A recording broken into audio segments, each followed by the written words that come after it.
사회 생생하게 살아있는 결이 다른 시사토론 사생결담. 네, 그럼 먼저 비상대책회의에 소집된 위원 먼저 소개해드릴게요. 천윤계 기자 함께합니다. 어서 오세요. 안녕하세요. 허승규 대표 나오셨습니다. 어서 오세요. 안녕하세요. 그리고 오늘은요, 특별 1일 위원 두 분을 모셨는데요. 경북도의회 교육위원회 권광택 의원 나오셨습니다. 안녕하세요. 안녕하세요. 안동대학교 교수회장 안상준 교수 함께합니다. 어서 오세요. 안녕하세요. 네, 본격적으로 주제 나누기 앞서서요. 지난주에 대구 경북 행정통합에 대한 이야기를 나눴는데 조금 바뀐 부분이 있죠. 네, 지난주에 공론화 위원장께서 직접 나오셔서 설명을 해주셨는데 수교형 여론조사, 이 토론 과정을 거쳐서 시장과 도지사에게 의견을 전달하겠다고 했는데 이 수교형 이 토론 과정을 진행하지 않기로 했습니다. 그러면서 이 대구 경북 행정통합의 속도 조절론에 좀 무게가 실리게 됐습니다. 네, 어떤 속도로 어떤 방향으로 갈지는 사생결담의 추후에 계속 결이 다른 이야기로 전해드리도록 하겠습니다. 벌써 3월도 한참 지나서 매년 이맘때가 되면 벚꽃이 흐드러지게 피잖아요. 벚꽃 구경 많이들 가셨는데 올해는 코로나19로 참 쉽지 않으실 텐데 설레는 마음 안고 시작한 3월에 설레지만은 않은 곳이 한 곳이 있습니다. 바로 지방대학인데요. 올해 초유의 정원 미달 사태를 겪으면서 위기를 겪고 있습니다. 오죽했으면 벚꽃 피는 순서대로 망한다라는 말이 나올 정도인데요. 어떻게 된 일인지 오늘 사생결단 예견된 위기, 지방대학 돌파구는 주제로 시작을 해보도록 하겠습니다. 안동대학교의 올해 신입생 최종 등록률은 72.9%로 집계됐습니다. 1,468명 모집에 1,070명만 등록해 신입생 정원의 4분의 1 이상을 채우지 못한 채 새 학기를 시작하게 됐습니다. 47개 모집 단위 가운데 정원을 다 채운 학과는 불과 6개. 특히 졸업한 뒤 관련 전공의 취업 전망에 따라서 등록률은 크게 엇갈렸습니다. 안동대는 큰 충격 속에 대책 마련에 착수했습니다. 학과 구조 개편이라는 것은 이제 필연적인 것 같고요. 그래서 신입생 충원율이 낮은 유사학과 통합이나 정원 조정을 통해서 경쟁력이 있는 학과, 또 경쟁력이 있는 지역산업과 연계된 특성화 학과 등을 신설하는 방안 등. 국립대란 이유로 지방대 위기론에서 한 발 비켜서 있는 듯했던 안동대마저 대량 미달 사태에 직면하게 되면서 지역의 위기감도 커지고 있습니다. 오늘 이렇게 어렵게 모셨는데 사실 나오기까지 쉽지 않은 결정이셨죠. 무거운 마음 안고 나오셨다고 들었는데요. 제가 이제 이 부분에 대해서는 먼저 이 부끄러운 입시 결과로 안동대학교를 사랑하고 계시는 모든 분들에게 좀 죄송스럽다는 말씀을 먼저 드려야 될 것 같습니다.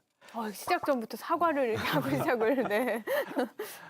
그리고 이제 앞으로 이러한 실패를 딛고 어떻게 안동대학이 재건되고 지역 사회를 위해서 또 대한민국을 위해서 유능한 인재를 키워낼 것인지 그 고민을 지역 사회에 계신 분들과 함께 하고자 이렇게 나오게 됐습니다. 네. 하여튼 불러주셔서 감사합니다. 오늘도 결이 다른 이야기 시작을 해볼 텐데 좀 기대가 많이 되거든요. 근데 사과를 먼저 해주셔가지고 도의회 교육위원회를 또 맡고 계시니까요.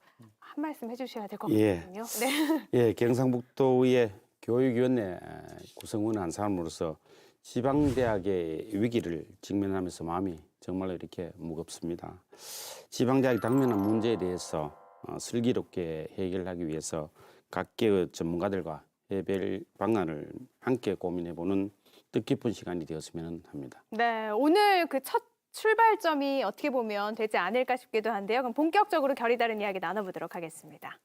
네, 그럼 먼저 안상준 교수님의 결담 듣고 시작을 해볼까요? 네, 이거 고민 많이 했는데요. 제가 바둑은 잘 못 두지만 바둑에 대한 얘기를 좀 압니다. 그래서 그 바둑 격언에 두 집 내고 살면 필패한다라는 말이 있습니다. 이 말에 이제 바둑을 두다가 승부를 놓고 치열한 접전을 벌이는데 근시한 적이고 뭔가 좀 이렇게 안주하는 태도로 바둑을 치면은 반드시 그 바둑은 진다는 얘기입니다. 우리 사회가 안고 있는 여러 문제들이 이러한 자세에서 비롯되는 것이 아닌가 하는 생각을 많이 하게 됐습니다.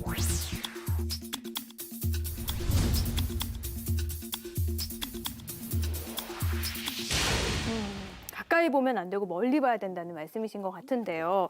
학령 인구 감소가 현실로 다가오고 있죠. 무엇보다 국립대로서 위상을 자랑하던 안동대가 올해 최종 등록률이 72.9%로 집계됐습니다.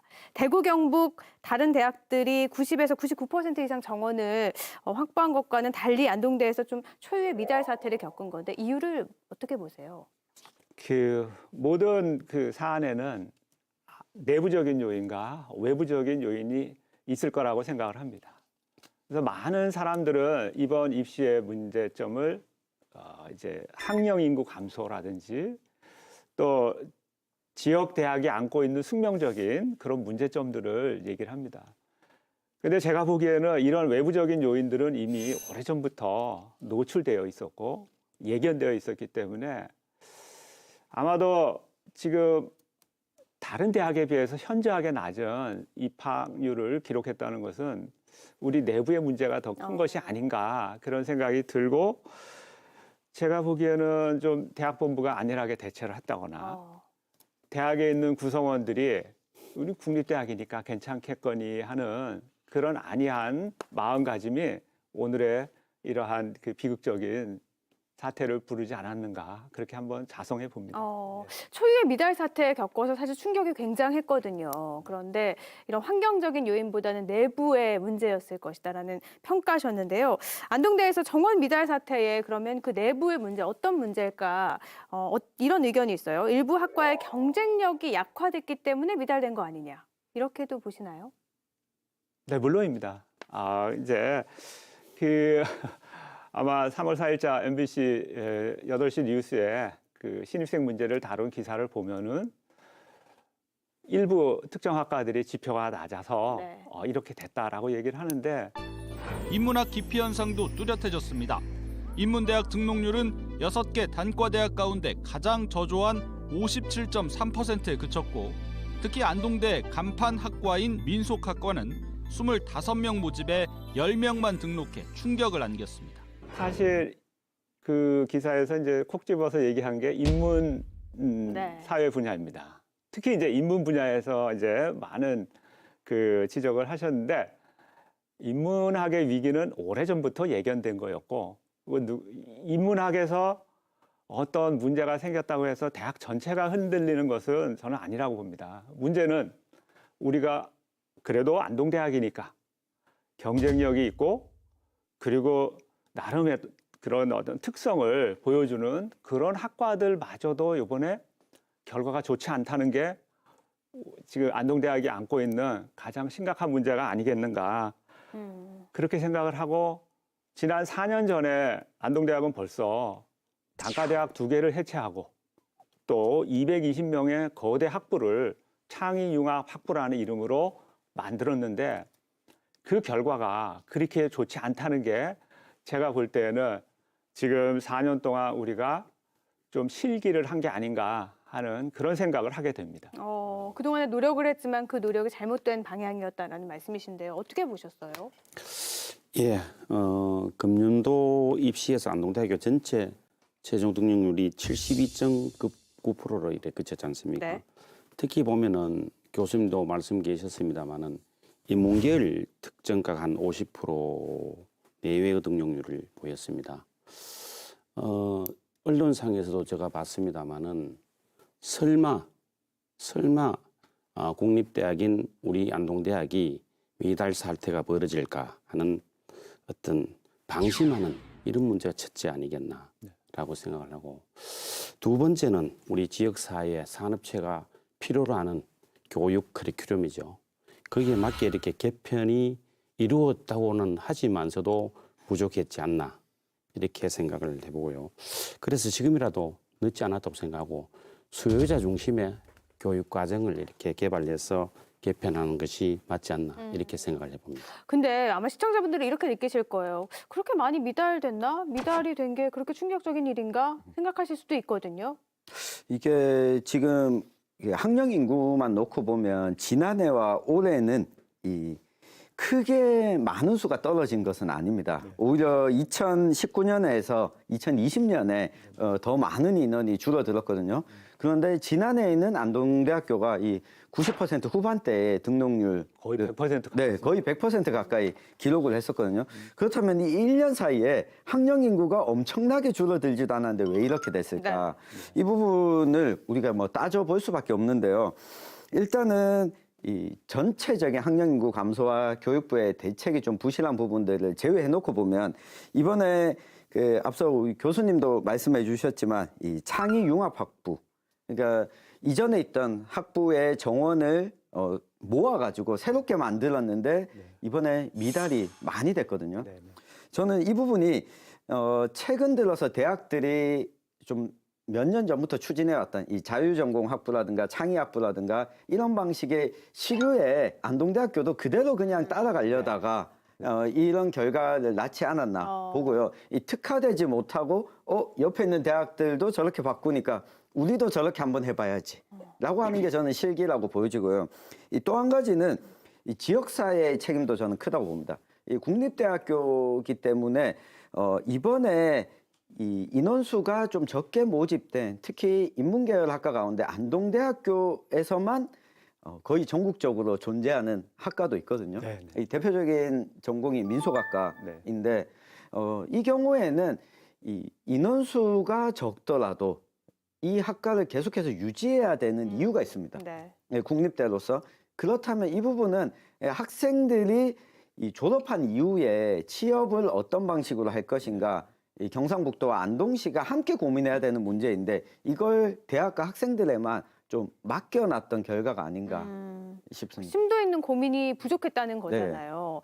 이번에 정원 미달 사태 딱 언론에 보도도 되고 했는데 어떠셨어요? 지역에 계신 한 분으로서. 네, 이 문제 관련해서 제가 실제 안동대학교에 다니고 있는 학생들과 또 최근에 졸업한 학생들과 의견을 먼저 많이 나눴습니다. 네.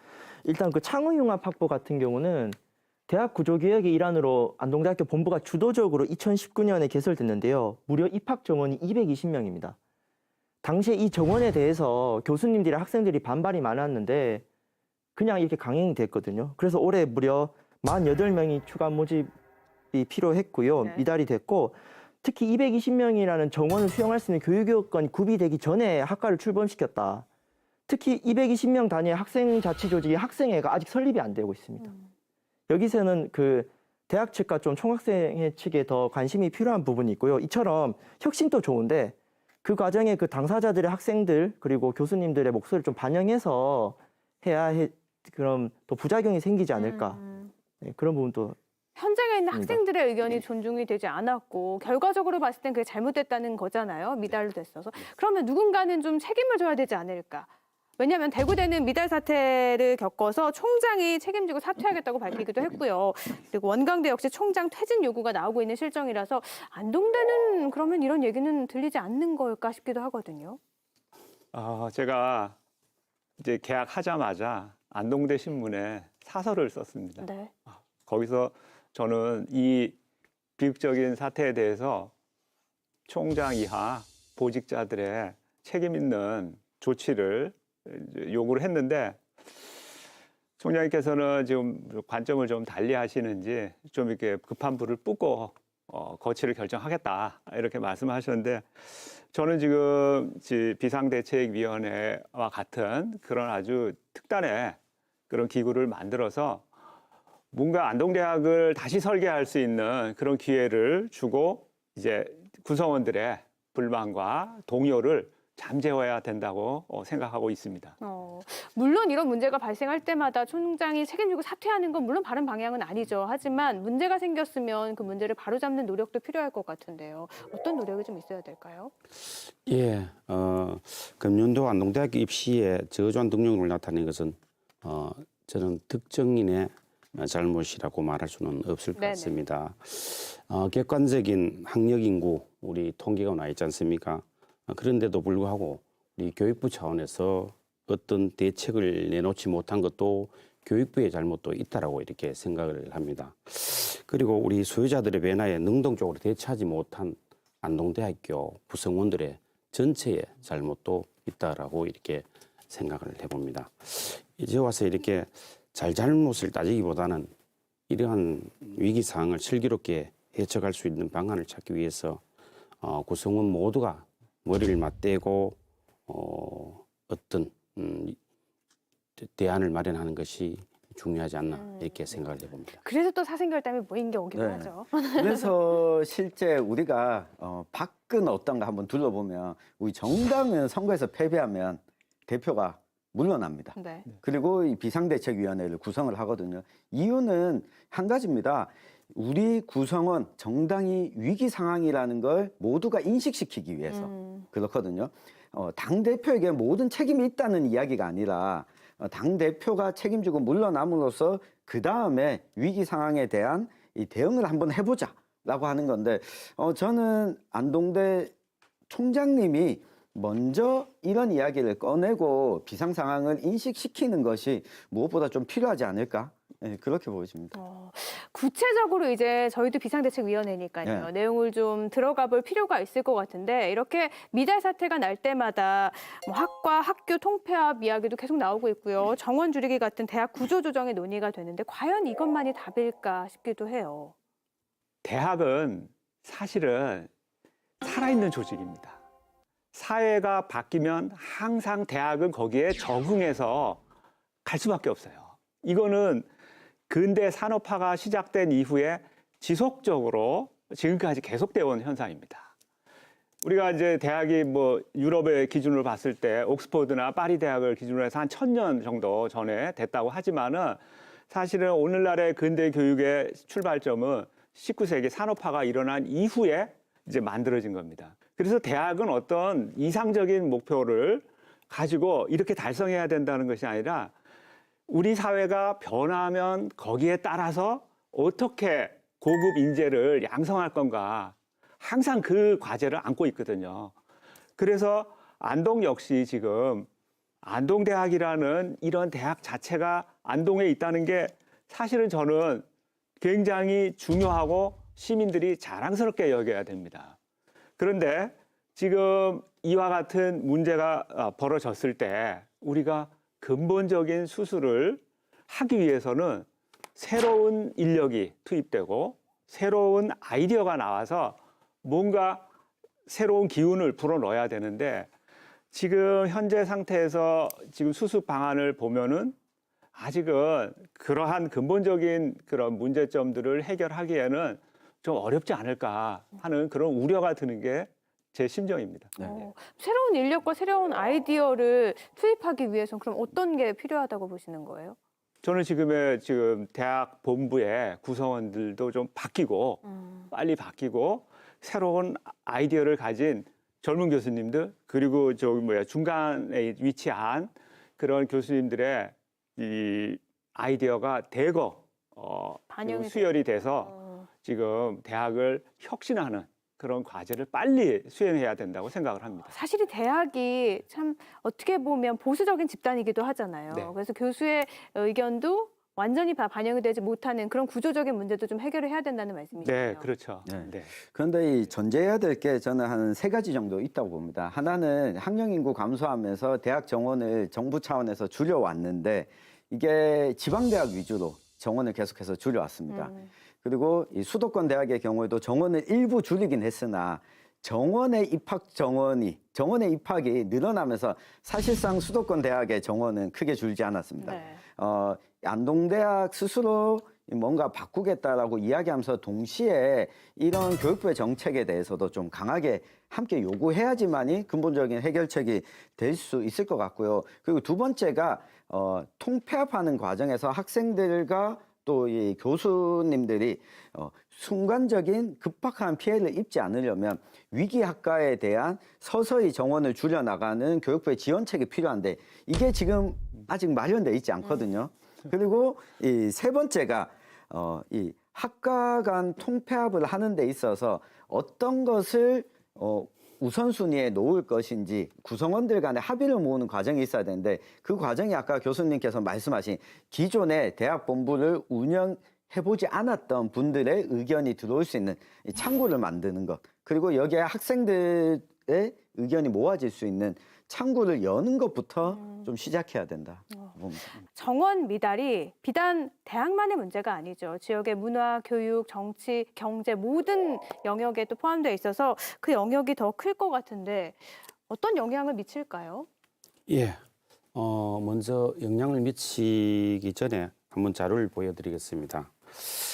전국 대학 미충원 규모 예상 추이입니다. 네. 올해 금년도에 2021년도 76,325명이 정원을 못 채운다는 통계가 나왔고요. 나아가서 이렇게 2024년도에 가면은 계속적으로 이제 증가됩니다. 네. 12만 3,748명이 정원을 못 채울 거다.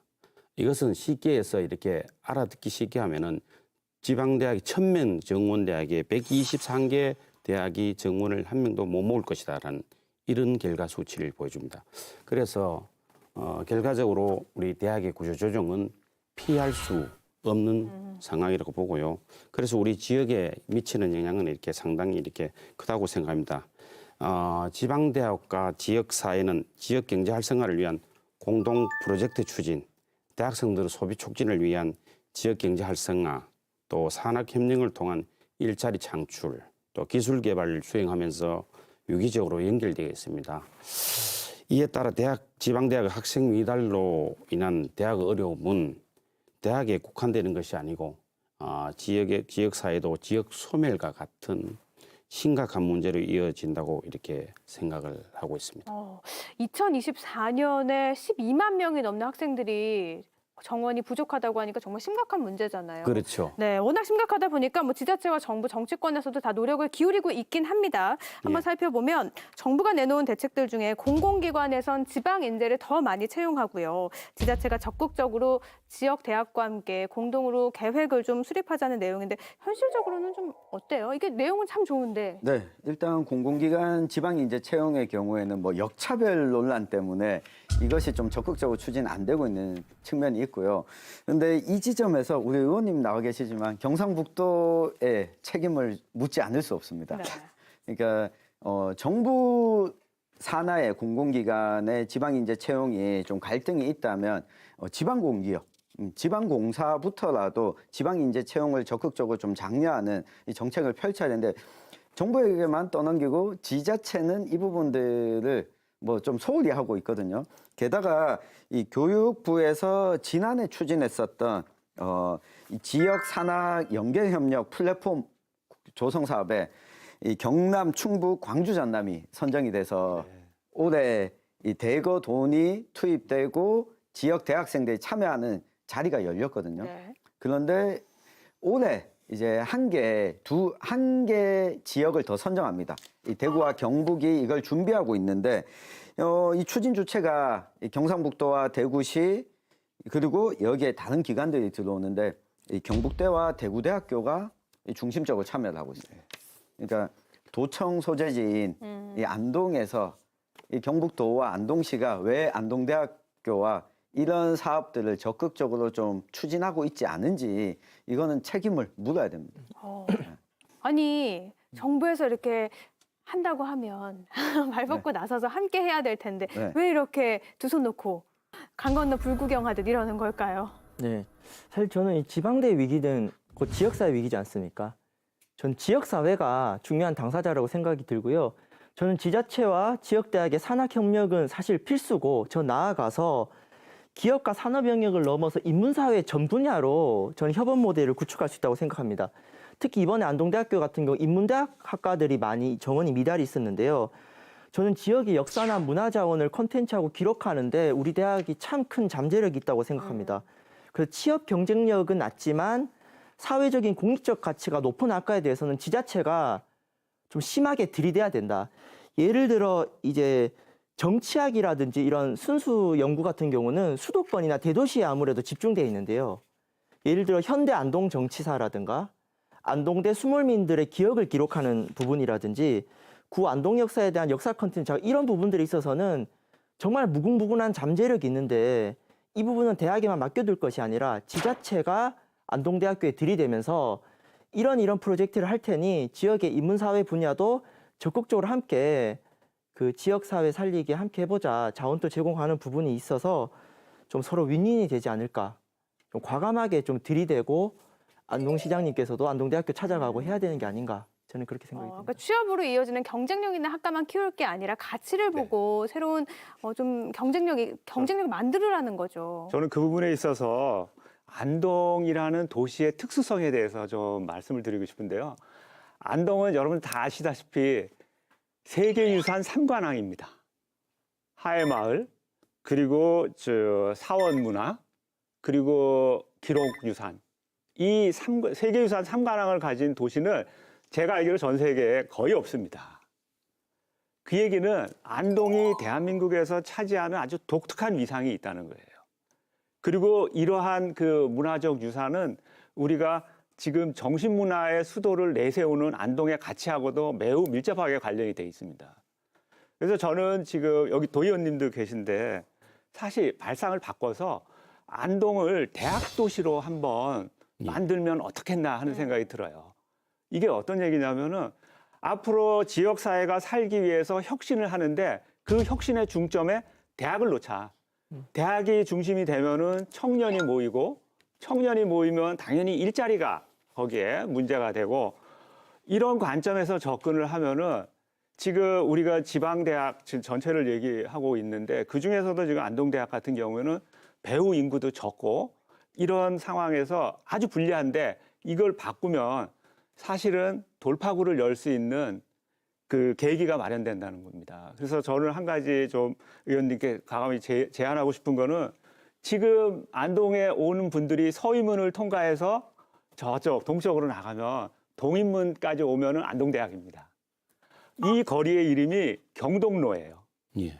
이걸 대학로로 바꾸면 어떻겠습니까? 이 대학로를 거치면서 안동과학대학도 지나가고 끝에 가면은 안동대학이 있습니다. 그러면 제가 볼 때는 시민이 대학을 바라보는 자세나 그리고 외부인들이 안동에 왔을 때 대학을 통해서 안동을 느끼는 가치나 이런 것들이 과연 안동은 사실 이러한 역사적인 유산뿐만 아니라 현재도 계속해서 계승 발전하려고 하는 노력이 보여지지 않나 그런 생각을 좀 해봤습니다. 일단 경동로를 대학로로 바꾸고 안동시를 대학도시로 만드는 거 이 제안 어떠세요? 예, 좋은 제안 해주셨는데 우리 안동을 계속적으로 이제 교육도시라고 많이들 하고 있습니다. 교육도시 위상을 높이기 위해서 교수님 말씀대로 대학도시 또 우리 좀 전에 천 의원님 말씀대로 또 우리 채용 문제 이런 부분들도 또 고민을 함께 이렇게 정치권에서 고민을 해봐야 된다고 생각을 하고요. 또 거기에 또 발맞추어서 우리 정규여건 학생들이 왔을 때 정규여건을 또 개선해주고 문화시설도 이렇게 확충해 주는데 지역 정치권에서 또 함께 고민하겠다는 말씀을 올리겠습니다. 제가 대학 도시에 대한 사례 한 가지만 말씀드릴게요. 예. 여기 준비를 많이 해오셨어요. 여기 보시면요. 지금 이게 독일의 사례인데요. 마부르크 대학이라는 대학이 있는데 이 도시는 인구 7만인데 대학에 지금 상주하는 인원이 4만 명입니다. 대학이 없으면 이 도시는 사라집니다. 네. 근데 대학은 전통이 600년이 됐습니다. 근데 이 헤센주에 있는 이 도시를 통해서 어마어마한 그런 인프라가 돼 있고 그리고 시민들이 엄청난 자부심을 느끼는 그런 대학 도시를 안동이 다른 어떤 대학보다도 먼저 만들 수 있는 그런 조건이 아닌가 그렇게 생각을 합니다. 그러니까 시의 중심이 대학이 될 수도 있다는 사례를 보여주신 건데요. 오늘 이렇게 지역 소멸 함께 또 지방대학이 겪는 위기에 대해서 이야기를 좀 나눠봤는데 오늘 어떠셨어요? 우선은 이 변화가 시작하려면 우리 사생결단 PD님과 네. 동명이인인 안동대 총장님, 총장님께서 결단을 해주셔야 될 것 같습니다. 네. 건스테 총장님 보고 계시죠? 학생들도 불렀으면 좋겠습니다. 네. 학생들 와서. 사실은 안동대의 본질적인 위기는 브랜드 가치의 하락입니다. 그러니까 제가 외부에서 나가서 보면은 안동대학에 재직하고 있다 그러면 두 가지 질문을 합니다. 안동에 대학이 있어? 또 하나는 그 국립대학이야? 이렇게 묻습니다. 결국 그 얘기는 존재하지만 알려지지 않았다는 얘기거든요. 이거 알려야 됩니다. 예. 알리는 방법이 안동이 갖고 있는 특수한 문화유산 그리고 지리적 여건을 고려해서 가야 됩니다. 그러지 않으면은 안동대학은 전 국민으로부터 또 시민으로부터 외면받을 수밖에 없습니다. 네. 그럴 때 안동대학이 시민의 애물단지가 아니라 시민의 자랑거리로 거듭날 거라고 저는 봅니다. 네, 물론 대학이 하루아침에 바뀔 수는 없겠죠. 다양한 의견들이 수렴이 돼서 이제는 지방대학의 위기라는 말 안 들리는 날이 오면 좋겠습니다. 오늘 첫 번째 주제 함께해 주신 권관택 의원님, 또 안상준 교수님, 허승규 대표님 감사합니다.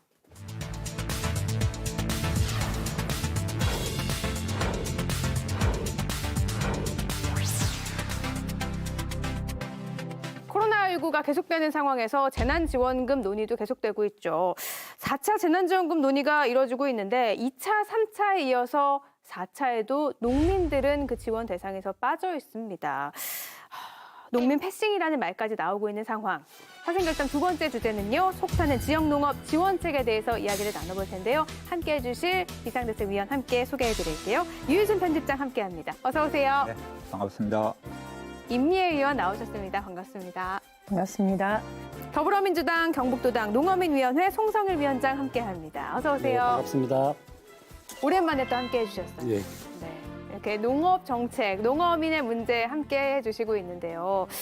오늘도 많이 준비해 오셨죠? 예, 뭐 준비를 많이 했는데 시간이 될지. 예, 예. 아, 성난 농심들이 여당 경북도당 앞에 모였습니다. 4차 재난지원금 논의에서도 농업이 배제되고 선별 지원이 검토되고 있다며 정부 여당을 규탄했습니다. 농민들은 농업 농촌에 대한 무관심과 홀대가 계속된다며 가을 수확기 때 총궐기에 농민들의 분노를 보여주겠다고 경고했습니다. 코로나 사태로 인한 농업 피해는 지난해에만 4,700억 원으로 추정됩니다. 매출 감소와 수출 제약에 따른 겁니다. 네, 그럼 먼저 지역농업 지원책에 대한 송성일 위원님의 결단 듣고 시작을 해볼까요? 예, 개밥의 도토리라고 정해왔습니다.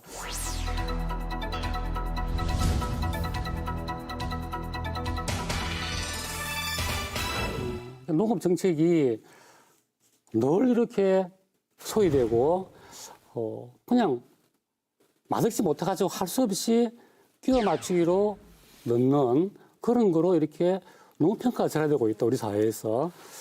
그래서 꼭 뭐 상갓집 강아지 혹은 개밥의 도토리가 농업이 된 뭐 이런 상황들을 저는 개밥의 도토리라는 말로 이렇게 담고 싶습니다. 농민들의 위치가 왜 이렇게 됐을까요? 참 안타깝기 그지없는데 코로나 이후 농업에도 얼마나 큰 타격이 있었는지 사실 많이 알려지지 않았거든요. 예. 일반 그 하이 농가나 그다음에 이 잔치나 행사가 없으니까 겨울 수박 농가 이런 데는 이제 직접적인 피해가 아주 컸고요. 그다음에 전반적으로 농촌 공동체의 그 활기가 확 사라졌다 그러나 그러니까 어떤 직접적인 경제적 피해도 예상이 되지만은 그보다는 전체적인 농촌 공동체의 활력이 확 빠졌다. 그래서 이런 분들 어떻게 좀 활성화할 것인지. 사실 재난지원금이라는 거는 피해 당사자에 대한 어떤 피해 보전 측면도 있지만은 사회 전체적인 경제의 활력을 높이는 이런 이제 측면이 있는 겁니다. 이제 그런 측면들에서 농민이 꼭 4차까지 계속 재난지원금 대상에서 빠지는 것에 대해서 농민들은 너무나 이렇게 서운해하고 있는 거죠. 그런데 요즘에 막 중국산 김치 때문에 논란이 맞아요. 많잖아요. 그래서 중국산을 피하고 싶어. 라고 하다 보면 우리 국산 이 농산품을 더 많이 찾지 않을까. 그러면 농가 소득도 좀 늘지 않았을까 이런 생각도 들거든요. 그러니까 그게 이제 진행된 상황이고 앞으로 그러니까 2021년 김치값은 배추 농사를 지으시는 분은 조금 혜택을 볼 가능성은 상당히 있겠죠. 그런데 코로나19하고 관련해 가지고 이제 농사의 종류나 규모에 따라 가지고 피해 정도가 너무 제각각이 다르거든요. 그래서 일반화하기는 굉장히 어렵다. 심지어 코로나19의 특수를 누리는 그런 품목도 있거든요. 네. 또 주변에 이제 가족농의 경우에는 뭐 생산량의 변화가 거의 없어요. 그다음에 인건비 지출이 더 늘어나는 것도 아니니까 오히려 지난해의 소득이 더 안정적이었다. 뭐 소득이 늘지는 않았지만 안정적이었다. 그렇게 말씀하시는 분도 있는데 대부분 이제 외국인 근로자에 의존하는 대농 같은 경우에는 뭐 이래 생각하나 저래 생각하나 피해가 굉장히 컸을 것이다. 그분들이 매스컴을 주로 차지하시죠. 문제는 우리 농업 농촌이라는 게 늘 코로나19의 위기 상황, 늘 IMF 상황이었거든요. 그러니까 이제 파종기는 다가오는데 인건비는 상승됐죠. 너무 힘들죠.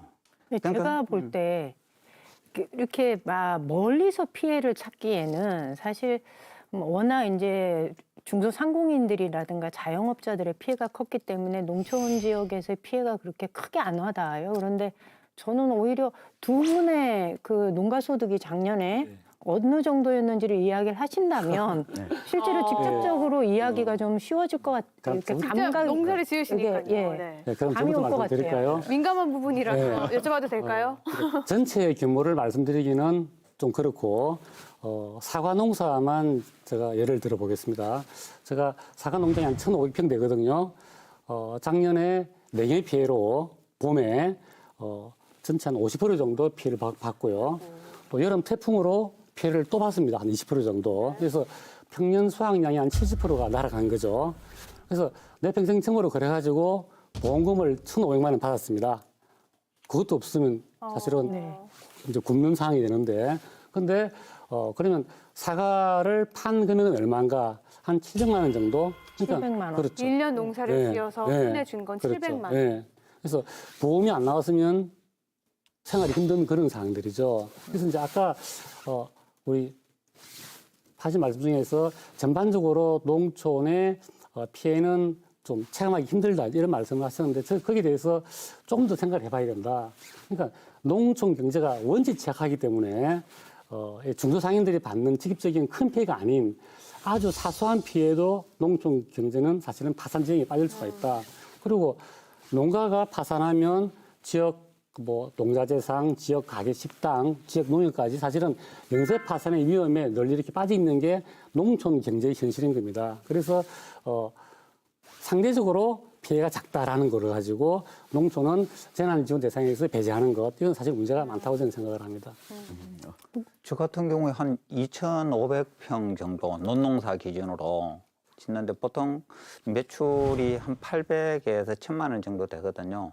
지난해 같은 경우에는 뭐 54일간이라는 그 긴 장마 때문에 매출이 89만 7천 원. 제가 숫자까지 기억을 하거든요. 89만 7천 원을 매출을 올렸으니까 10% 내지는 한 12% 소득을 예년 평년에 비해서 올렸으니까 뭐 이루 말할 수 없죠. 아니 갑자기 매주 뵀는데 표정이 항상 밝으셨거든요. 어떻게 그렇게 밝은 표정을 유지하실 수 있었을까? 근데 이제 저처럼 이렇게 소농들은 호소할 데도 없고 말을 하기가 민망하죠.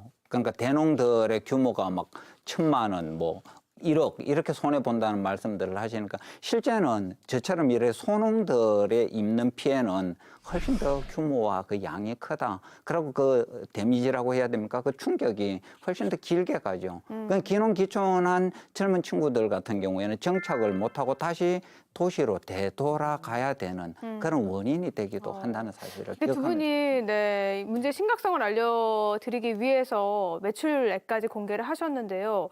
작년에는 코로나19뿐만이 아니었죠. 말씀하신 것처럼 기상 이후 아프리카 돼지열병 또 조류 인플루엔자까지 농어촌 지역의 뭐 생계 절벽에도 내몰리는 상황이었는데 4차 재난지원금 지금 논의 아예 여기에 되지도 않았어요. 논의가 되지도 않아서 평소 농업인에 대한 인식이 어땠기에 이렇게 매번 2차, 3차 이어 4차까지 제외됐을까 싶기도 해요. 네, 이번에 그 4차 재난지원금은 전 국민에게 지급하겠다가 아니라 피해 입은 업종에 대해서 지원하겠다고 선별 했거든요. 지원이었죠. 네. 그렇다면 저는 적어도 이 선별 지원을 하는 과정에서 농업 가운데 어떤 부분이 피해는 입었는지 이 조사는 적어도 했어야 된다고 보거든요. 근데 이것조차 하지 않았어요. 이 단적인 예로 저도 저희 가게 이야기를 하면 제 아내가 연극을 합니다. 네. 연극을 해서 공연이 작년에 거의 대부분 취소가 됐습니다. 네. 그래서 이 문화예술인에 대해서 피해를 보상하는 지원금을 한 3번 정도 받았거든요. 그런데 이렇게 문화예술인들도 평상시에 수입이 많지 않거든요. 많지 않음에도 불구하고 이 타격을 입었다고 정부 차원에서 관심을 가졌어요. 근데 농업은 아예 이 관심 대상이 안 됐어요. 이야기는 저는 이 정부와 정치인도 문제가 있지만 이 농민부가 도대체 뭐 했나? 적어도 이 국무회의에 들어가서 이 농민들의 상황이 이렇습니다라고 이 조사한 결과를 보고는 하고 그 다음에 특정 품목에 대해서 선별 지원은 꼭 필요합니다. 이 정도 안이라도 나왔어야 되는데 이야기 자체가 안 나왔어요. 왜 이렇게까지 얘기도 안 그 안을 제출했거든요, 농림부에서. 지금 거기 제출한 거 보면 겨울 수박 한 48억 정도 피해를 봤다. 그다음에 하이 분야가 491억. 그다음에 친환경 농산물이 552억. 그다음에 말사육 농가가 47억. 그다음에 체험마을들이 한 423억. 여기 이제 피해라고 농림부가 보고를 한 거죠. 근데 이제 농업 현장에 있는 저 같은 사람들 느끼기에는 단지 요거만 비었을까?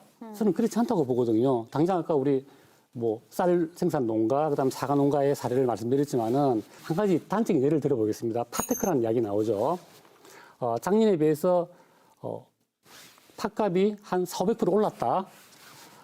그런데 작년 가격은 평년 가격보다 절반밖에 안 나온, 작년은 팥 가격이 폭락은 했거든요.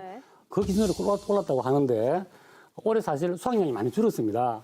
그래서 실제 작년보다 조금 나은 가격에서 1월 이전에 전국의 파 대부분이 상인소에 넘어갔습니다.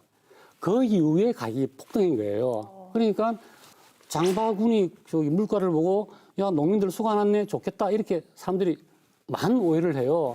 그런데 실제 오른 농산물 가격의 거의 대부분은 농민하고 농민의 상과 무관하다. 이런 현실들을 직시해야 된다는 겁니다.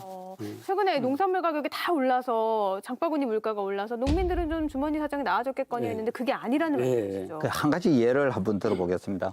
소규모 영세 사업자에 속하는 꽃집 같은 경우에는 집합 금지 업종이 아니에요. 그런데 재난지원금을 지금까지 조금 전에 우리 천 의원님 말씀하신 연극인들처럼 다 받아왔다는 겁니다. 그런데 꽃을 생산하는 화훼농가 같은 경우에는 재난지원금을 아직까지 한 번도 못 받아왔다. 이게 우리 대한민국 사회에서 농업이 차지하는 위치의 바로메터다 이렇게 생각을 합니다. 군부개발독재 시대나 뭐 보수 정권이 들어올 때나 뭐 진보 정권이 들어올 때나 농민은 늘 조금 전에 말씀하신 개밥의 도토리 찬밥 신세였다. 이게 우리 농업의 현재 우리 대한민국에서 농업이 차지하는 정표가 아닌가. 이런데 농민들이 폭동을 일으키지 않는 게 그나마 다행이다. 하지만 농민들의 이 민심이 언젠가는 폭발할 것이다. 저는 그렇게 봅니다. 농업계의 반발도 4차 재난지원금으로 촉발이 됐잖아요. 그래서 국회 농해수위에서는 4차 재난지원금으로 이 모든 농가에게 100만 원씩 지급하는 안을 또 내놨는데 이게 뭐 쉽지 않은 전망이긴 하는데 이건 어떻게 생각하세요? 내놓기는 했죠. 내놓기는 했는데 농해수위 위원들의 만장일치 의견으로 전 농가에게 일괄 지급하는 걸로 얘기가 됐는데 실제로 이게 예결위 논의 과정에서는 그 선별 지급으로 얘기가 마무리되는 것 같고 그렇게 마무리될 가능성이 많은 것 같습니다. 그러니까 피해 농가들을 대상으로 해서 뭐 쪽집게 지원을 하겠다라고 하는데 늦은 감은 있지만 그래도 농업 문제, 농집촌 문제, 농민 문제에 관심을 가지고 재난지원금 논의가 되고 있다고 하니까 제 입장에서는 그나마 조금 다행이다. 여기까지 오는데 사실 농민단체에서 굉장히 많은 관심과 항의가 있었거든요. 1, 2, 3차에서 안 되던 게 그나마 4차에는 논의조차 되고 있으니 다행이라는 말씀이세요. 저는 그렇게 생각하지 않고 정말로 보편 지급해야 된다. 뭐 여러 이유들이 있겠지만은요. 우리 농업계의 강력한 반발에 의해서 농업을 담당해야 되는 농림부가 손 놓고 있잖아요. 그다음에 국회 농해수위원회에서 겨우 뭐 보편 지급을 하겠다. 가구당 100만 원. 그러니까 대강 나온 돈이 1조 70억이에요. 이 농해수에서 이거 발표하자마자 여당 예결위에서 그럴 수 없다. 이 보편 지급 안 된다. 선별 지급하겠다. 이렇게 합작품을 내놔요. 농식품부와 기재부가 재난지원금을 주겠다고 한 농가가 조금 전에 소개한 뭐 화훼농가, 급식농가. 이름도 웃겨요. 유흥업소 안주용 과일 재배 농가 뭐 이런 데 지급을 하겠다고 해요. 이거에 대해서 23일 최종적으로 이제 예결위에서 결정을 하겠지만은 그러니까 이 농해수 자체가 재난지원금을 농민들을 상대로 보편 지급을 해야 되겠다는 의지가 없었다. 거의 번개법을 그냥 농민단체에서 압박을 가하니까 너무 급박하게 졸속으로 만드는 것이죠. 그러니까 농민만 피해가 있는 게 아니고 임업인도 피해가 있어요. 임업인만 있습니까? 수산을 하는 이 어업인들도 피해가 있다는 거죠. 이분들은 쏙 빼고 그러니까 막 데모하는 농민만 재난지원금을 보편 지급하겠다. 이렇게 예산을 가지고 아무 생각 없이 편다. 마을 회의도 이렇게는 안 하는데 국회가 그러고 정말 울고 있는 농민들을 위한 정책을 이렇게 편다. 저는 문재인 정부의 농업 정책은 없다. 근데 저는 사실 그 보편 지급에 대해서는 저는 조금 고민을 해봐야 된다라는 생각을 하고 있습니다. 왜냐하면 아까 그 작년 그 농업 소득이 어느 정도 되냐고 두 분 말씀하실 때 되게 안타까운 일이긴 한데 실제로 친환경 농업 그다음에 그 유기농업을 하시는 분들의 피해가 굉장히 컸어요. 기후 변화로 인한 피해가 굉장히 컸는데 뭐 축산을 하거나 이런 분들의 경우는 뭐 저는 사실은 상대적으로 그렇게 피해를 많이 보지 않은 농가에 들어가거든요. 그러다 보니 오히려 피해본 농가한테 집중 지원해주는 방식이 그러니까 예산의 규모를 줄이자는 게 아니라 편성된 예산이라면 그것을 효율적으로 사용해서 집중화시키는 방법이 좋지 않을까라는 생각을 저는 하고 있습니다. 그 말씀에 전적으로 동의하는데 그런데 선별하기가 너무 어렵다는 것이죠. 저 같은 경우에 이렇게 큰 피해를 입었지만은 친환경 유기농사를 짓다 보니까 방제 한번 못 해보고 고스란히 당한 거거든요. 제가 게으른 농부라서가 아니고 대책이 없었다는 것이죠.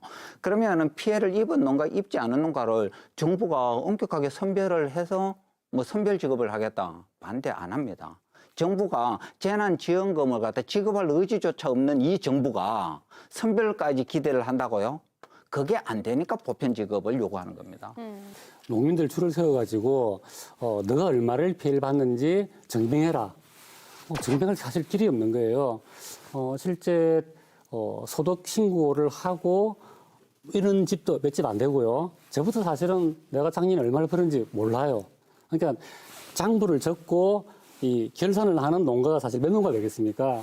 그래서 저는 이 재난지원금 자체가 꼭 집어가지고 그 피해자한테 피해를 보전해주는 측면이라서 전체적인 경제 상황을 갖다가 활성화시키는 역할이 크다고 저는 보거든요. 그러니까 농촌은 특히 상시적인 재난 상황에 빠져가지고 코로나로 인한 작은 충격에도 지금 상당히 침체되어 있습니다. 지금 마을 들어가 보면 사람 인적이 없어요. 마을에 관해 어르신들 안 보인 지 1년 넘었습니다. 이게 사람 사는 곳인지 많은지. 그래서 저는 적어도 이 코로나 국면에서 농사 짓는다고 고생 많았습니다. 마을 지킨다고 수고 많았습니다. 라는 격려 차원에서라도 보편적으로 농민정책에 대해서 지급을 해주는 게 맞다. 저는 이렇게 생각을 합니다. 그런데 저는 한 가지만 좀 다른 의견을 이야기하면 과연 우리나라에 등록된 농민 가운데 실제 농사 짓고 있는 분들이 전부 다일까? 그러니까 농민을 기준으로 하면 이 문제도 생깁니다.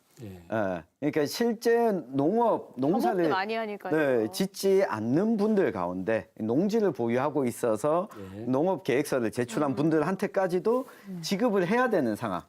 이 부분을 어떻게 걸러낼 건가 사실 좀 의문입니다. 땅 투기해가지고 뭐 LH 사건 있죠, 그죠? 그래서 농지를 확보한 LH 직원한테도 재난지원금이 돌아가겠네, 이제 이런 비판들인 거죠. 근데 그 두 가지 문제를 섞어버리는 순간에 아무것도 할 수 없는 거죠. 사실은 농가 재난지원금 문제랑 농지의 불법 소유 문제는 결이 다른 건데 이걸 섞어 놓으면 어떻게 해결을 할지. 그래서 뭐 구더기 무서워서 장 못 담그는 거 아니니까 장은 담그고 구더기는 구더기대로 잡아내게 되는 거죠. 저는 그렇게 생각을 합니다. 4차 재난지원금 지급을 위한 추경 예산이 국회에서 처리된 가운데 명세 농어가에 대한 재난지원금 30만 원 지급이 반영됐습니다. 지급 대상은 0.5헥타르 이하 소농직 불금 지급 대상 농가 43만 1000가구, 어가 2만 가구, 임가 11,000가구 등으로 1,477억 원입니다. 또 화훼, 친환경 등 방역 조치 직접 피해 농가와 코로나 피해 양식어가에는 100만 원씩 지급됩니다. 농민단체는 전 농어민에 대한 지원을 요구했는데 선별 지원이 결정되면서 원성이 커지고 있습니다. 농업 보조금도 또 문제잖아요. 재난지원금뿐만 아니라 농업 보조금도 좀 제대로 좀 집행이 돼야 될 텐데 이건 그럼 어떻게 생각하시는지 좀 여쭐게요. 농촌이라는 공동체 유지와 농가 소득 안정화가 농업 보조금의 가장 큰 목적이고 목표가 되겠죠. 그런데 뭐 무슨 지원 사업이라는 정말로 헤아릴 수 없을 만큼 수백 개 아니 수천 개에 가까운 농업 보조금이 집행이 되고 있거든요. 네. 이것들에 대한 실효성에 대한 의문은 또 늘 제기되고 있고 이것들에 대한 문제를 좀 짚어보면 첫째, 꼭 필요한 것에 지원되지 않는 예산 낭비라는 측면이 굉장히 큽니다. 무슨 말이냐 하면은 보조금, 그 돈을 가지고 이게 내 돈이라면은 정말로 그 사업을 시행하겠느냐 하는 겁니다. 대부분 그렇지 않은 곳에 보조금이 지급이 된다는 것. 둘째, 정부나 지방자치단체가 농민을 보조금으로 길들여서 스스로 자생할 수 있는, 스스로 살아갈 수 있는 활동의 싹을 자르는 측면이 굉장히 강하다는 것입니다. 셋째, 보조금을 받는 사람들만 지속적으로 받아온다. 무슨 말이냐 하면 사업 계획서 잘 쓰고 또 나중에 사업 결과 보고서 잘 내는 아주 손 안 가는 그런 농민들한테 우리 행정에서는 보조금을 집행하려고 하는 의지가 강하다. 그리고 정치권과 연결이 되어 있는 목소리 센 사람들한테 농업 보조금이 집행되는 것이죠. 그러니까 농민 상호 간에 격려를 해줘야 되는데 누구는 보조금을 받았어에 대해서 축하가 아니고 시기를 한다는 것이죠. 오히려 농업 보조금이 농민들 사이에 농업이라는 이 공동체 속에서 갈등을 조장하는 그런 측면도 굉장히 강하다. 그럼 이렇게 문제가 많은 농업 보조금을 30년 전에 40년 전에 한 걸 오늘도 같은 방식으로 지급할 것인가에 대해서는 정말로 깊은 논의가 필요한 시점인 것 같습니다. 근데 보조금의 가장 큰 문제는 전 두 가지라고 봐요. 하나는 보조금을 집행할 때 기준이 뭐냐 하면 영농 규모예요. 그다음에 두 번째는 영농 경력을 기준으로 삼아서 보조금을 집행해요. 근데 영농 규모를 기준으로 해서 보조금의 규모를 정한다면 실제로 대농가한테 더 많은 돈이 지원이 되는 게 당연한 거죠. 그다음에 영농 경력을 기준으로 보조금을 또 집행하게 되면 영농 경력이 오래된 사람이 되는 거예요. 그러면 새롭게 들어온 사람들의 경우는 주어진 포션 안에서만 경쟁을 하게 되어 있다는 거죠. 그래서 이 두 가지 기준으로 그동안 집행이 되었던 영농 보조금은 이렇게 보조금의 방식으로 집행할 것이 아니라 직접 지원하는 폭을 늘려야 된다라는 취지에서 그동안 여러 차례 문제 제기가 되었고 실제로 도 내에서 그 농어민 수당을 얘기할 때 보조금 위주의 농업 정책을 전면적으로 손질해야 된다라는 얘기가 여러 차례 오고 갔습니다. 그래서 저는 앞으로 방향은 농정의 방향은 보조금 위주의 정책이 아니라 직접 지불 방식의 정책으로 전환되지 않을까라는 기대를 가지고 있습니다. 네, 그러니까 보조금 정책의 가장 큰 문제는 관이 농업 예산의 최종 집행권을 가진다는 거예요. 그러니까 관청이 농업을 설계하고 관청이 예산을 그 설계에 따라오는 농가에 한해가지고 이렇게 선별해서 주는 거예요. 네. 그러다 보니까 예전에 우리가 많이 썼던 뭐 다당농사, 관변농업인 그 보조금의 수혜가 되기 위해서는 관청을 할 수밖에 없는 거예요. 지금 당장도 연초가 되면 이제 보조금 사업이 확정이 돼요. 한 400가지 이상 지금 보조금들이 있거든요. 지금 이웃 지자체도 지금 그런 문제가 불거지고 있는데 왜 자기가 안 되는 사람이 저온지 않고 지원 사업을 받았냐? 그 사람이 군수 측근이라서 받은 거냐?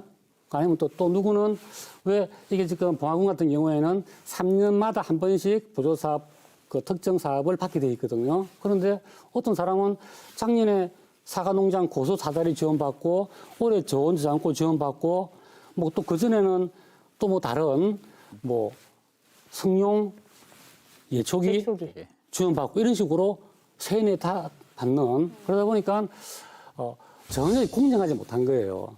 그래서 관청을 부지런히 다니는 사람이 농사를 잘 짓는 사람이 되고 결국 이렇게 되는 거예요. 그래서 이제 실제 그런 분이 아까 말씀하신 것처럼 유럽 이제 우리가 말하는 농정 선진국이라는 나라들은 보면 깜짝 놀랄 거예요. 농업 예산의 거의 90%, 농업 예산이 100억이면 90억을 서울에서는 농민한테 직접 지불을 해요. 그러니까 우리는 자 블루베리 심으세요, 보조금 주고요. 블루베리 가격이 폭락을 합니다. 자 블루베리 뽑으세요, 보조금 또 줍니다. 이렇게 안 하는 거예요. 그냥 블루베리를 심든 사과를 심든 아니면 너가 교육을 가든 해외 뭐 선진지 견학을 가든 알아서 해라 라고 그냥 돈을 주는 거예요. 그다음에 우리나라는 그런데 한 농업 예산이 한 11%, 12% 정도. 그러니까 서울에 비해 가지고 8분의 1밖에 안 되는 거죠. 결국 그게 뭔 말인가 하면 서울에서는 농민 개인의 합리성을 인정해 주는 거예요. 알아서 투자하십시오. 돈은 우리가 정부에서 대겠습니다. 근데 우리는 막 400까지, 500까지 만들어가지고 자, 요거 사업, 요거 사업, 저거 사업. 그러다 보니까 효율성 없죠. 실효성 없죠. 받는 사람 집중적으로 받죠. 그걸 받기 위해서 간에가 줄 서야 되죠. 이런 이제 온갖 농정의 폐해들이 보조금에서 다 발생하는 거예요. 농업보조금, 재난지원금이 급한 불을 끄기 위한 수단이라면 그래서 농민수당이 있잖아요. 도농소득 격차를 좀 줄이기 위한 농민수당인데 실제로 봉화군민으로서 이 농민수당 받으시죠? 지금 2번 받고 올해 3번째 받게 되죠. 네. 첫 해에 50만 원, 작년에 70만 원 받고 올해는 80만 원 정도를 4월 전에 받기로 되어 있습니다. 물론 안 받는 것보다 낫겠지만 어떻게 좀 도움이... 사실 이제 이 금액의 의미는 사실 크지 않아요. 사실은 80만 원 뭐 살리면 얼마나 되겠습니까? 그런데 이게 농민수당을 받는 심리적 효과는 엄청나게 크더라고요. 그러니까 농민들은 월급 받고 보너스 받는 분 엄청 부러워하거든요. 야, 나도 평생 한번 저래봤으면. 그런데 갑자기 70만 원이라는 돈이 생기니까 이게 이제 평생 농사를 업으로 삼고 농사를 지어온 것에 대한 어떤 국가적 보너스를 주는 것 같은. 그러니까 야, 내 영농행위를 정부에서 인정을 해주네. 이래가지고 엄청나게 자부심을 가지고 너무 기뻐하시더라고요. 그러니까 또 이걸 갖다가 현금으로 주지 않고 지역 상품권으로 주거든요. 얼마 전에 제가 이제 묘고면에 가게에 물건을 사러 갔는데 그 사장이 그 농수당 언제 받니껴 그러더라고요. 그래서 왜 그러냐?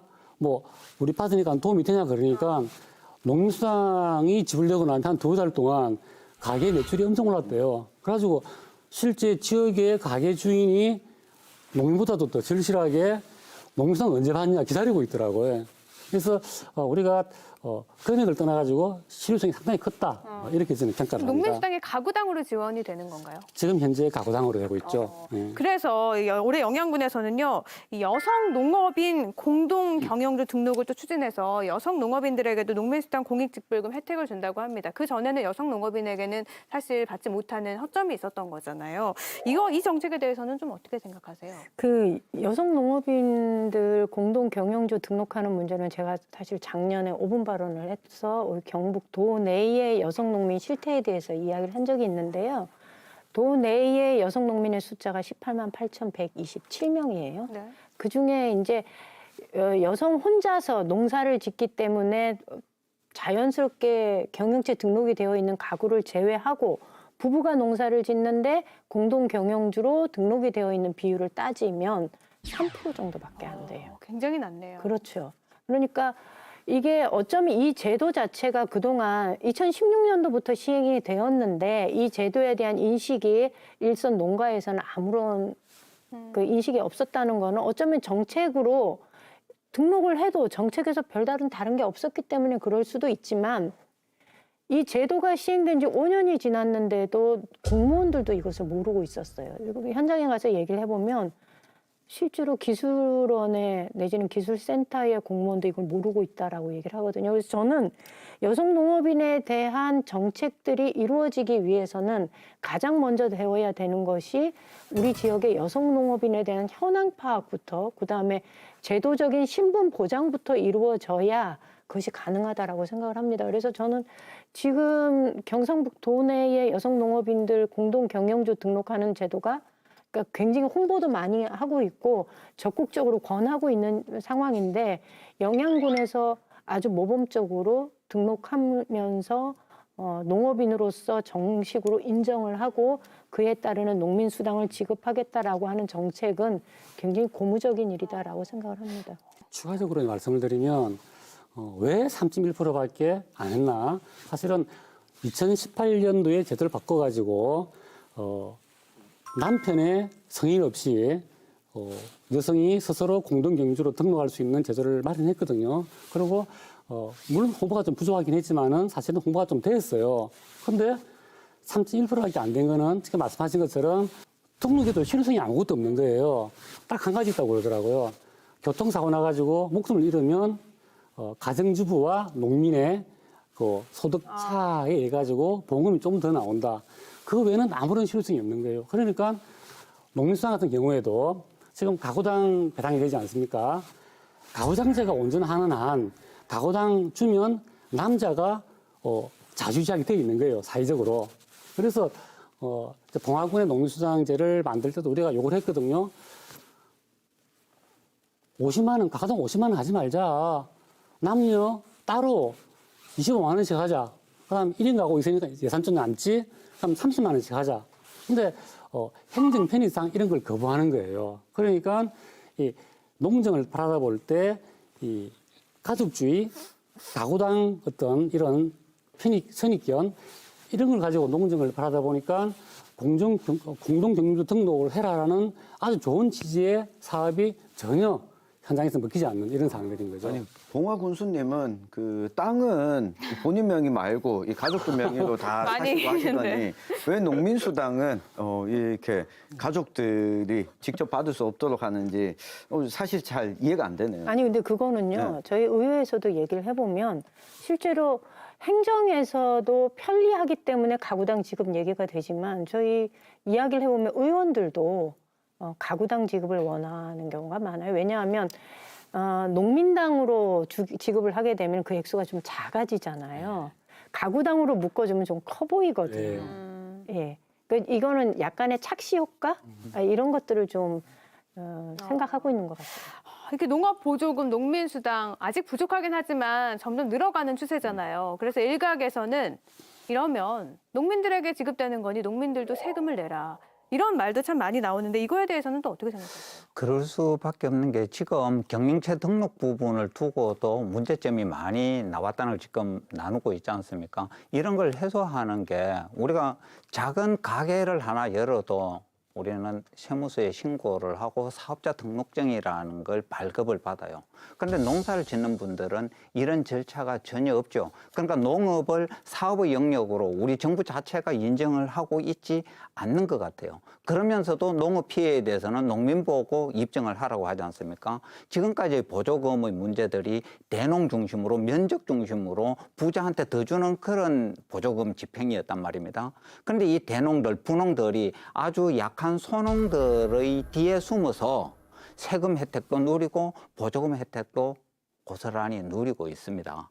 그러면은 우리 사회가 유지되기 위해서는 종교인들도 소득세를 내고 있어요. 소득 있는데 세금을 안 내려고 하는 거는 굉장히 문제가 있다. 그러면 농업을 사업으로 생산 주체로 인정을 하지 않는 정부의 생각을 바꿔야 된다. 심지어 연간 농사를 지어서 소득이 수천만 원, 뭐 또 억대, 심지어 수억씩 농업 소득을 발생시키면서도 세금 한 푼도 안 낸다는 사실에 대해서 대한민국 국민 몇 %가 동의하겠습니까? 저는 단 한 명도 그 해당자를 제외하고는 단 한 명도 동의를 하지 않는다고 봅니다. 그러니까 당연히 소득 있는 곳에 소득세를 내고 그 소득세를 기반으로 소농, 그다음에 영세농들이 자립할 수 있는 보조금을 보편적으로 지급하는 방향으로 나가야 된다. 이게 우리 농업의 공동체를 살리는 길이다.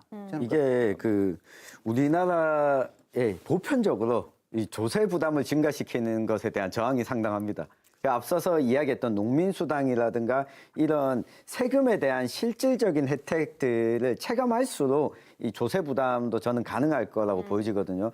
이 단적인 예로 그 도시 근로자 평균 임금 기준으로 보면 이들이 내는 세금과 농민들이 내야 될 세금을 저는 농민들한테 알려주는 이 작업이 필요하다고 보여지는데 예를 들어서 4인 가구 기준으로 연 3천만 원 정도의 소득이 있다고 하면 원천 징수를 하고 대부분 돌려받습니다.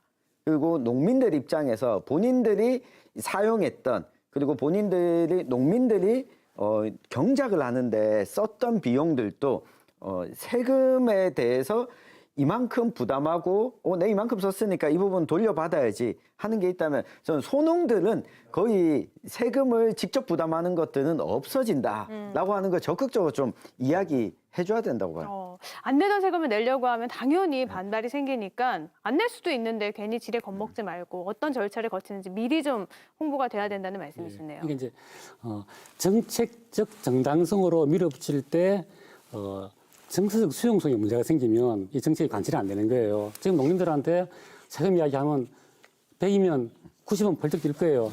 이렇게 먹고 살기 힘든데 세금 내라고 이 망할 뭐 이렇게 당장 욕을 할 거예요.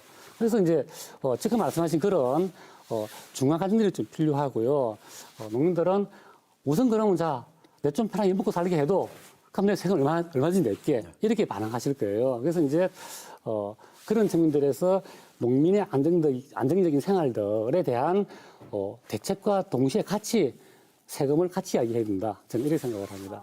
근데 망할하셨는데 이렇게 욕같지 않게 욕을 해주시는 처음 봤습니다. 오늘 이렇게 농민 문제에 대해서 재난지원금, 농민수당 또 여러 가지 이야기를 나눠봤는데 송성일 위원님 어떠셨어요? 좀 어느 정도 얘기를 하셨나요? 아니요. 반도 못 하셨죠? 네, 할 말은 많은데 두 번째 말씀들을 잘 하셔가지고 끼어들 틈이 없어가지고 계속 이렇게 뒤에만 잡다가 시간 다 가버렸습니다. 다음번에 또 농민수당이나 뭐 농업인에 대한 이야기를 할 때 또 나와주시기를 부탁드릴게요.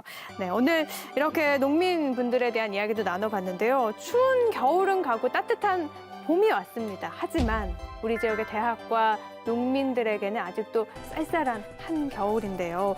대학과 농업을 둘러싼 문제가 잘 해결이 될 때까지 끝까지 사생결담이 함께하겠습니다. 지역사회에 생생하게 살아있는 결이 다른 시사토론 사생결담. 안동 MBC 사생결담은 온라인을 통해서도 실시간으로 보실 수 있다는 점 기억해 주시고요. 저희는 여기서 인사드릴게요. 시청해주신 여러분 고맙습니다.